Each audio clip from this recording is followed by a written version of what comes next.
स्वागत है दोस्तों बिंदास फैमिली में। आज मैं आप लोगों के लिए एक ऐसी सस्पेंसफुल मूवी लेकर आया हूँ जिसका एंडिंग सीन शानदार है। तो चलिए शुरू करते हैं। मूवी शुरू करने से पहले मैं आप लोगों से कहना चाहता हूँ कि अगर आपके पास टाइम है तो आप मूवी को खुद देखें, क्योंकि एक्सप्लेन तो हम केवल आपके टाइम को बचाने के लिए करते हैं। तो सबसे पहले में इस कहानी का मेन कैरेक्टर संदीप दिखाया जाता है, जो एक पुलिस ऑफिसर है। वो अपना काम खत्म करके घर आकर आराम कर रहा है। इसके बाद हमें वीटेक कंपनी दिखाई जाती है जिसमें काफी लोग काम करते हैं। साथ काम करने के कारण इनमें बॉन्डिंग काफी अच्छी हो गई है। इनमें कोई बातें कर रहा है तो कोई गेम खेल रहा है तो कोई दबा के खा रहा है। बस एक बंदा है जो सीरियस होकर काम कर रहा है। आप सभी को इनकी हरकतें नॉर्मल लग रही होगी, पर ये ऐसा क्यों कर रहे हैं हमें आगे पता चलेगा। अरे भाई सस्पेंसफुल मूवी है, थोड़ा सस्पेंस तो क्रिएट करना ही पड़ेगा। तभी वहाँ पर सिक्योरिटी गार्ड सत्यम आकर एडवाइजर हेड मीरा को एक नई होस पाइप और 2 बल्ब का बिल देता है। मीरा कहती है कि मैं इसे बॉस को दे दूंगी, तुम जाओ। तभी वहाँ पर एक बंदा आता है जो डिजाइनर होता है। मीरा उसे वेट करने के लिए कहती है, लेकिन ये तो बैठे बैठे अपनी गोल्डन चैन और आईफोन से एक लड़की को पटाने में लगा है। लेकिन भाई कुछ भी कहो, बंदे के पास पैसे तो बहुत है, क्यों है वो हमें आगे पता चलेगा, थोड़ा वेट कर लो। तभी मीरा सभी से कहती है कि काम कर लो सालो, बॉस आ गए हैं। बॉस जिसका नाम जॉन है आते ही सबसे पहले खाली चेयर देखा है। कारण पूछने पर एक एम्प्लॉय बताती है कि सर विविस रात को देर तक काम कर रहा था, शायद इसीलिए वो लेट हो गया है। बॉस मीरा को अपने केबिन में बुलाता है। वहाँ पर वो कहता है कि तुम सभी को कह दो कि मेरे ऑफिस में टाइम पर आना ही होगा, वरना वे जॉब छोड़ सकते हैं। इसके बाद मीरा राजीव और उस डिजाइनर की मीटिंग करवाती है। साथ में वो फियाज को भी भेज देती है। थोड़ी देर बाद राजीव को गिब्सन का फोन आता है, जो इस कंपनी का 50% का पार्टनर होता है। राजीव अपने बॉस की बात गिब्सन से कराने जाता है। वो पूछता है कि सर कहीं पर बाहर गए हैं क्या, तो एक एम्प्लॉय बताती है कि शायद वो बाथरूम में है। राजीव बाथरूम में काफी आवाज लगाता है, लेकिन बॉस दरवाजा नहीं खोलता। कुछ गड़बड़ लगने पर वो दूसरी चाबी से दरवाजा खोलते हैं तो सामने देखते हैं कि बॉस की लाश पड़ी है। सभी काफी घबरा जाते हैं। वे पुलिस को कॉल कर बुलाते हैं। पुलिस आते ही सबसे पहले सभी जगह से फिंगरप्रिंट और सैंपल कलेक्ट करती है। डॉक्टर संदीप से कहती है कि जॉन के ऑफिस में हमें दवाइयाँ मिली है जिनसे पता चला है कि इन्हें सांस लेने में थोड़ी तकलीफ थी, शायद बाथरूम में दम घुटने से इनकी मौत हुई है। पूरी जानकारी तो हमें पोस्टमार्टम के बाद ही पता चलेगी। संदीप पूछता है कि उन्हें कपड़ों पर कॉफी के दाग मिले थे, तो हो सकता है कि उन्हें कॉफी में जहर दिया गया हो। डॉक्टर कहती है जहर लेने पर उल्टी आना और साथ में शरीर से अजीब तरह की गंध आती है, लेकिन इनके केस में ऐसा नहीं है। एक ऑफिसर कहता है कि सर बाथरूम में हमें अजीब तरह फोल्ड किया हुआ टिश्यू पेपर मिला है, इसके अलावा हमें वहाँ पर कुछ भी नहीं मिला है। संदीप लोग की जांच करवाता है क्योंकि जॉन ने लोग खोलने की कोशिश की थी, लेकिन लोग तो एकदम ठीक था।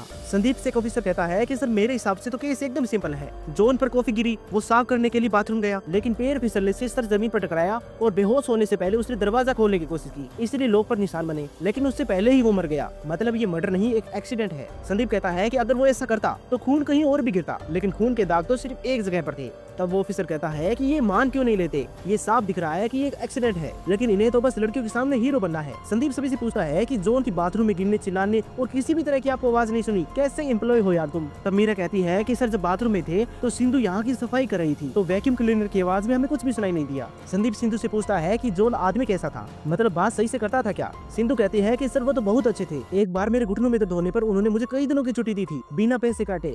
संदीप सभी को एक एक कर बुलाता है और उनसे पूछताछ करता है ताकि जिसने भी मर्डर किया है उसके चेहरे पर घबराहट को देख सके, लेकिन सभी नॉर्मल तरीके से जवाब देते हैं। तभी ऑफिसर को उस डिजाइनर पर थोड़ा शक होता है। वो पूछता है कि तुम क्या छुपा रहे हो, अपना बैग दिखाओ, लेकिन वो वहाँ से भागने लगता है। बाहर जाते ही वो पकड़ा जाता है। जांच करने पर पता चलता है कि उसके पास गांजा है, इसीलिए इतने पैसे हैं इसके पास, तभी तो आईफोन, गोल्डन चैन। तभी वहाँ पर गिब्सन आता है, वही जॉन का पार्टनर।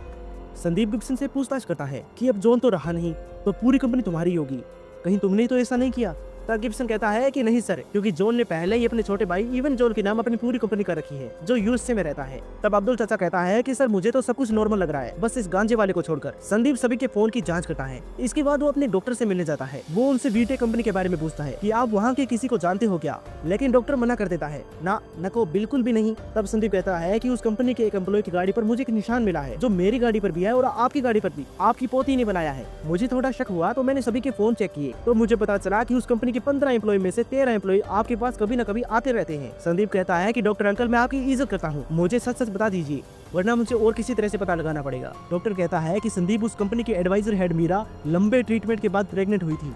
जब मेरी वाइफ रेचल ने जांच की तो पता चला कि उसका बेबी तो 24 घंटे पहले ही मर चुका था और मौत ड्रग्स के कारण हुई थी या कुछ नशीली चीज के कारण हुई थी।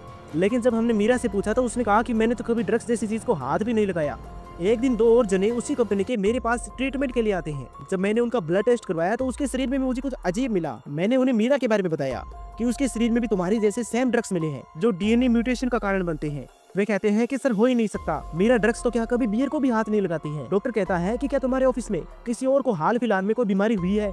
तो हमें पता चला कि किसी के बाल झड़ रहे हैं, तो किसी की आंखें खराब हो रही है, किसी के पेशाब में खून आ रहा है, तो किसी को भूलने की बीमारी हो रही है। मैंने सभी के ब्लड टेस्ट करवाए तो हमें पता चला कि सभी को एक जैसी बीमारी है। मैंने सेबेस्टियन से उस ऑफिस की चाय, पानी, कुकीज मंगवाकर सभी चीजों की जांच की तो हमें पता चला कि इन्हें इन्हीं चीजों में मिलाकर केमिकल्स दिए जा रहे थे। थोड़ी और रिसर्च से मुझे पता चला कि जॉन एक वी फार्मा कंपनी भी चलाता है जो नई मेडिसिन बनाने का काम करती है। इसका लाइसेंस उसके भाई इवन जॉन के नाम है। एक दिन मैंने सेबेस्टियन से उसके ऑफिस की प्राइवेट फाइल मंगवाई। उसमें मुझे एक पंचिंग मशीन का ढांचा मिला। मैंने जांच करवाई तो पता चला कि वो कोई पंचिंग मशीन नहीं है। इसमें बहुत से छोटे माइक्रो नीडल होते हैं जो हमारे डीएनए की जांच करते हैं। जॉन ने कंपनी ज्वाइन करते ही सबसे पहले पंचिंग मशीन को इससे बदल दिया था और चाय पानी भी वो कहीं बाहर से मंगवाता था। उस पेन ड्राइव में मुझे HMV वायरस के बारे में पता चला, ह्यूमन म्यूटेशन वायरस, जिसे हम रेड वायरस भी कहते हैं। इन लोगों को इसी वायरस का एंटीडोट दिया जा रहा था। मैंने अपने पूरी जिंदगी के करियर से इन्हें ठीक करने की पूरी कोशिश की लेकिन ज्यादा सुधार नहीं आया। जॉन पंचिंग मशीन से रोज इन्हें मॉनिटर करता था। इन सब में सबसे बड़ी सजा बेचारी मीरा को मिली है क्योंकि वो अब कभी भी मां नहीं बन सकती।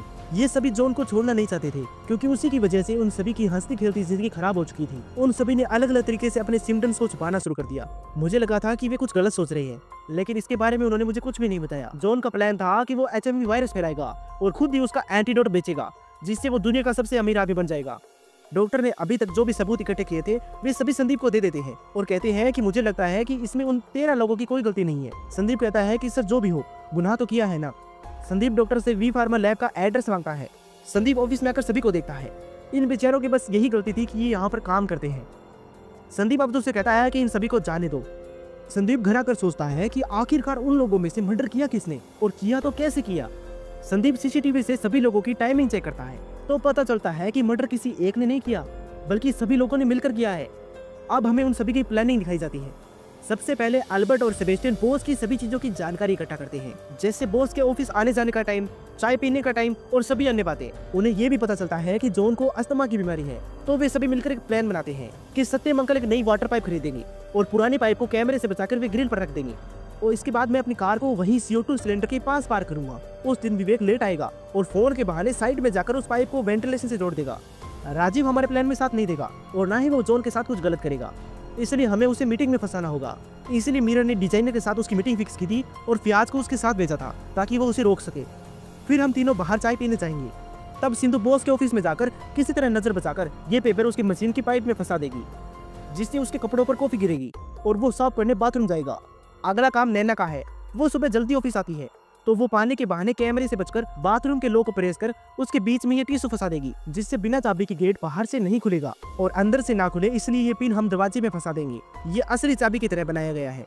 हम तीनों चाय के बहाने उस CO2 गैस सिलेंडर के पास बैठेंगे और मैं धीरे से उस पाइप को सिलेंडर से कनेक्ट कर दूंगा और तुम दोनों मुझसे बातें करते रहना जिससे कैमरे में शक ना हो। पाइप को कोई देख ना सके इसलिए हमें धुआं करना होगा जिसके लिए हमें बहुत सारे प्लास्टिक के पैकेट चाहिए। ये काम डोना करेगी, इसीलिए शुरुआत में हमें ये खाते हुए नजर आती है। इन पैकेट को जलाने से धुआं हो जाएगा। सिंधु कॉफी की मशीन में पेपर फंसाने के बाद वैक्यूम क्लीनर से सफाई करने लगेगी जिससे जॉन की आवाज किसी को सुनाई नहीं देगी। मैं बाहर वैक्यूम सुनते ही गैस होल्डर खोल दूंगा। दम घुटने पर जॉन पूरी कोशिश करेगा बाहर आने की लेकिन उसे बचाने वाला वहाँ कोई नहीं होगा। मैं 10 मिनट बाद CO2 गैस होल्डर को वापस वैसे ही कर दूंगा और सारे सबूतों को बिठा दूंगा। काम होते ही एक एम्प्लॉय पानी लेने के बहाने जाकर उस हेयरपिन को निकाल लेगा और सभी अपने अपने काम में लग जाएंगे। सेबेस्टियन कहता है कि मर्डर होने के बाद हम सभी को शांत रहना होगा। संदीप सोचता है कि आम आदमी भी ऐसी प्लानिंग कर सकता है। संदीप अपने सीनियर को केस फाइल देने जाता है और कहता है कि सर ये एक्सीडेंट ही था। इस पर उसे थोड़ी डांट तो पड़ती है क्योंकि इंक्वायरी में काफी टाइम लग गया था। तब वही अब्दुल चाचा कहते हैं कि सर मैंने तो पहले ही कहा था पर मेरी यहाँ पर मानता कौन है, लेकिन सच तो केवल हमें और संदीप को ही पता है।